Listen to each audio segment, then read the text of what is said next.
পুরস্কারটা বিশ্বকাপের পরে দিলে একটু ভালো হইতো।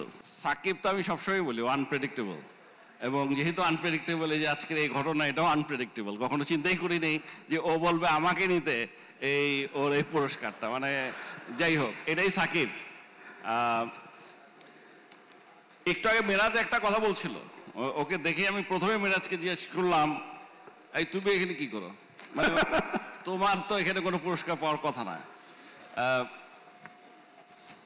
লিটনকেও বলবো ভাবছিলাম, সাথে সাথে তখন মেরাজ আমাকে বললো না এটা 2022। ও মানে আসলে আমাদের যেটা হয়, একটু পিছনে হলেই ভুলে যাই আমরা। সবসময় রিসেন্টটাই মনে, লাস্ট যেটা হয়েছে সেটাই আমরা সবচেয়ে বেশি মনে রাখি।